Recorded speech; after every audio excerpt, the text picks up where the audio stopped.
வணக்கம் மக்களே, நம்ம என்ன பார்க்க போகிறோம்னு கேட்டிங்கன்னா கத்திரிக்காய் வறுவல் தான் பார்க்க போகிறோம். அதுக்கு தேவையான அளவு ஒரு 2 டேபிள் ஸ்பூன் கடலை எண்ணெய் ஊற்றிக்கலாம். நான் கடலை எண்ணெய் தான் இப்போது செக்கு எண்ணெய் தான் அதுதான் யூஸ் பண்ணுவேன். கடலை எண்ணெய் ஊற்றிக்கிறேன். எண்ணெய் காஞ்சிருச்சு. 1 ஸ்பூன் கடுகு போடுறேன்.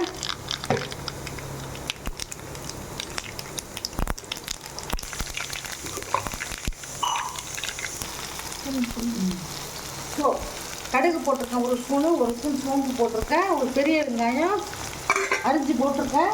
நல்லா வதக்கிக்கலாம்.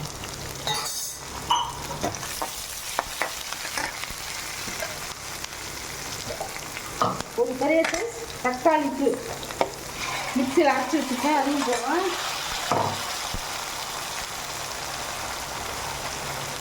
கத்திரிக்காய்க்கு தேவையான உப்பு போடுறேன். நான் 1/4 கிலோ கத்திரிக்காய் அரிஞ்சு வச்சுருக்கேன். அதுக்கு தேவையான உப்பும் போட்டேன்.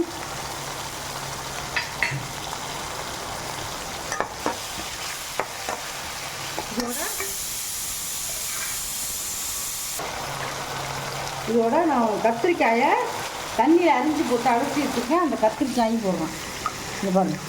ஏன் தண்ணியில் அரிஞ்சு போடுறோன்னு கேட்டிங்கன்னா கத்திரிக்காய் கருக்காமல் இருக்கும். அதுதான் சும்மா அரிஞ்சிட்டிங்கன்னா கருத்து போயிடும்.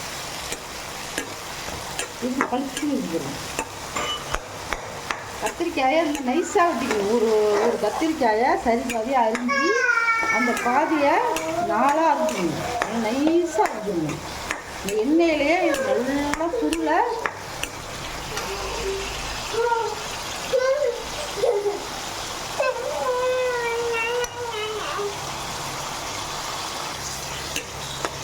பாருங்க. நல்லா எண்ணெயிலே வதங்கணும். ஆனால் இது கொஞ்சம் எண்ணெய் அதிகமாக தான் ஆகும். கொஞ்சம் பெருங்காயம் போட்டுக்கலாம். ஒரு சிட்டிகை பெருங்காயம் போட்டுக்கலாம். ஒரு கொட்டு கருவேப்பிலை போட்டுக்கலாம். எல்லாத்தையும் போட்டு நல்லா வதக்கணும். அந்த எண்ணெயிலே பாதி வதங்கிடுச்சு பாருங்க. எண்ணெய் பிரியுதுல்ல. இந்த ஸ்டேஜில் என்ன செய்யணும்னா ரொம்ப வறுவலுக்கு மிளகாத்தூள் ரொம்ப போட்டுறாதுங்க. காரத்துக்கு ஏற்ற மாதிரி போட்டுக்கோங்க.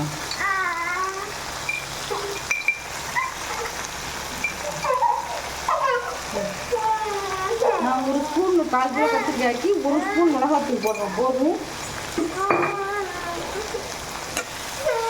அதையும் வதக்கிக்கலாம்.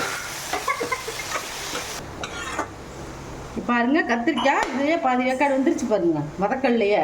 இப்போ என்ன செய்யணும்னு கேட்டிங்கன்னா கொஞ்சமாக தண்ணி ஊற்றணும். மூழ்கிற அளவு ஊற்றக்கூடாது. ஒரு 1/4 டம்ளர் தண்ணி ரொம்ப ஊற்றுனீங்கன்னா குழஞ்சி போயிடும். தொக்கு மாதிரி ஆகிடும். அதனால் இது வறுவல்.